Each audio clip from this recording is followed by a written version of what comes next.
Today, our fellow citizens, our way of life, our very freedom came under attack in a series of deliberate and deadly terrorist acts. Then, President Bush addressed the nation. Today, a special edition of ELN Morning. 20 years ago, the world witnessed the tragic events of 9/11, and in the following days, a sense of unity filled the country. And the people who knocked these buildings down will hear all of us soon. Now we look at how ELN continues to remember one of the deadliest days in American history. I got up thinking we have a special college coffee this morning to celebrate the opening of Rhodes Stadium. Today, September 9th, 2021. This is a special edition of ELN Morning, remembering 9/11 20 years later. Hello and welcome to this special edition of ELN Morning. 20 years ago, life in America changed. We remember those who lost their lives that day and continue to tell the stories of those impacted in 2001.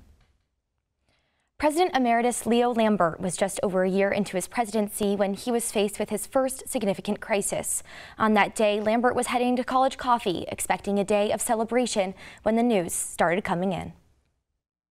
Could you walk me through your morning on that day? You know, when you woke up, do you remember what was that day supposed to look like for you? I got up thinking we have a special college coffee this morning to celebrate the opening of Rhodes Stadium. The football coach was going to speak, the marching band was going to be there.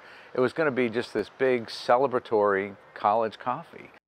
And all of a sudden the news reports start coming in and we hear about a plane hitting one of the towers in New York, and thinking, boy, that's strange. What could have happened? It must have been a horrible accident. ELN is pretty unique in the sense that for a southern school, we actually have a large population of students who are originally from up north, specifically areas that were impacted directly by 9/11.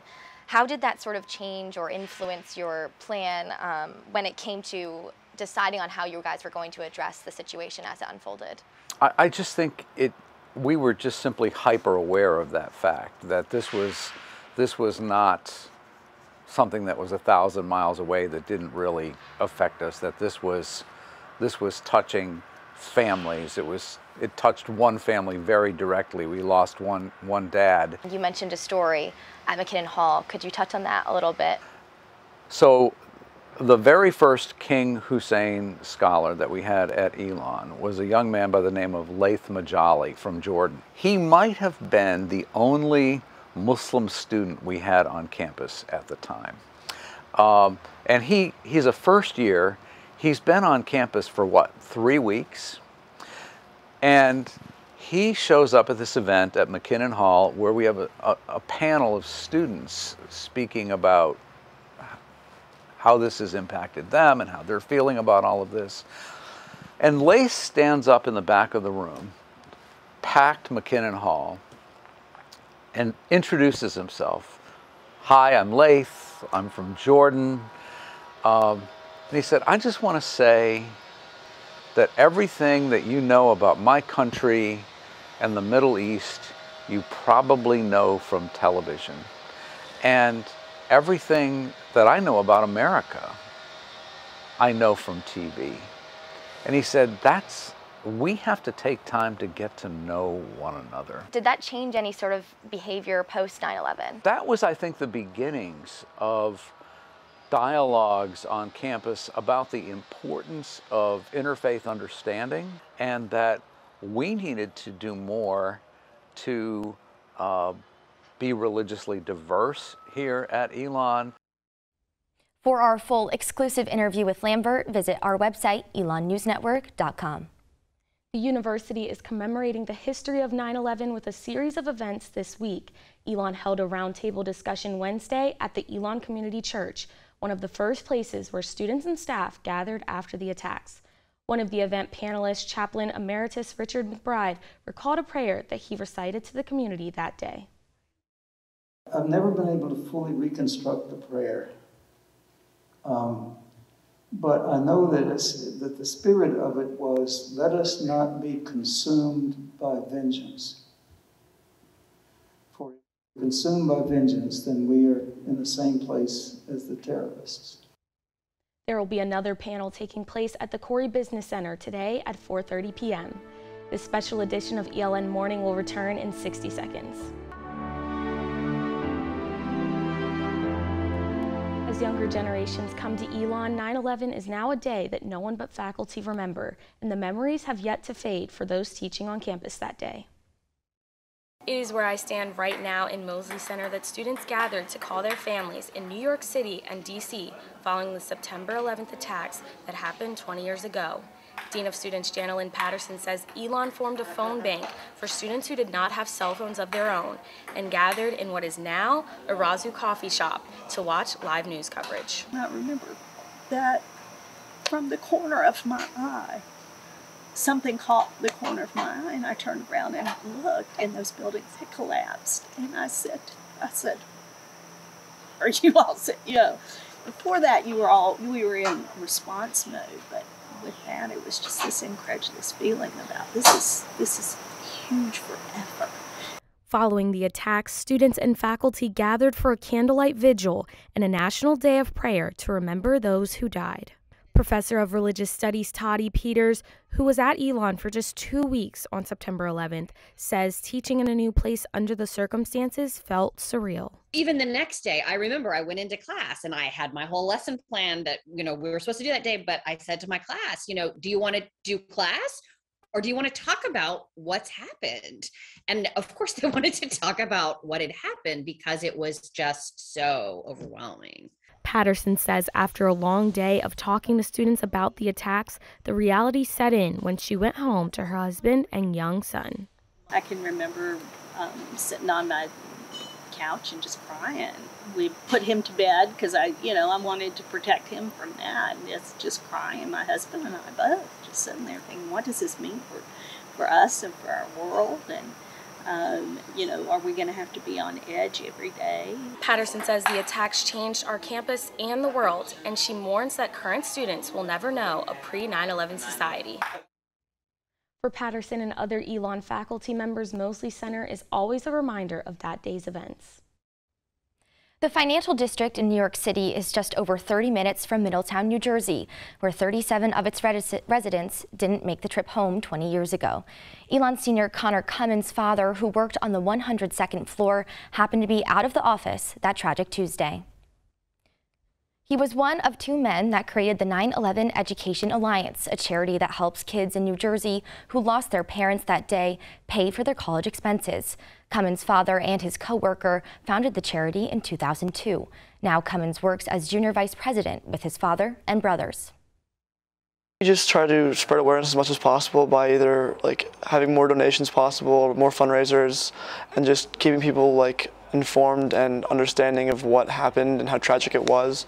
Because I feel like there's some people who were like, oh, it just happened, I was 1 year old now. But it was obviously a very tragic thing that happened, and people need to be more aware of it and more understanding of how important it was to certain people.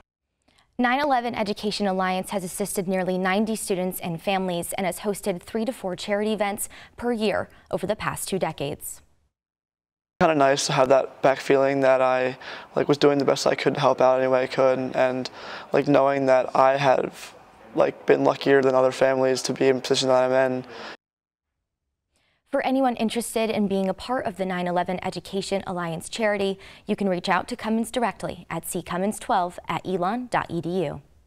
What turned out to be a tragic day in American history was supposed to be a celebratory one for an Elon professor and his wife. Our Annemarie Balderas has the story. We went from planning a nice anniversary dinner on that Tuesday evening to now I don't know where my wife is at this present moment. I don't know if she's in health and safety. Israel Balderas was out for his daily morning jog without realizing he would soon lose contact with his wife on their 2nd wedding anniversary. Joe Balderas was working for the news agency Reuters and was assigned to the U.S. Capitol building, where officials worried another plane would hit. I was certainly running on adrenaline, and but then there was also the very real fear, not necessarily for my own personal safety, but just sort of fear of not really understanding what was happening and why this was happening. Israel went to work at the Pentagon as a freelance journalist. While others were rushing to safety, he was rushing to report. And while she is isolated and she's standing there by herself at the Capitol, I'm surrounded by probably 300-400 journalists, reporters, military personnel, helicopters are landing right in front of us. I mean, it looked like a war zone. Hours later, the two reunited in the Reuters newsroom to watch former President Bush address the nation. However, the events they experienced that day left a permanent mark. I have this friend who gives us a card for every birthday and every wedding anniversary, and he has multiple times written, "Thank you for giving us something positive to focus on September 11th. Yeah. On a somber day for many, they aim to use their anniversary as a way to provide happiness. Annemarie Balderas, ELN Morning. For more on this interview, visit elonnewsnetwork.com, and we'll have more stories for you right after this.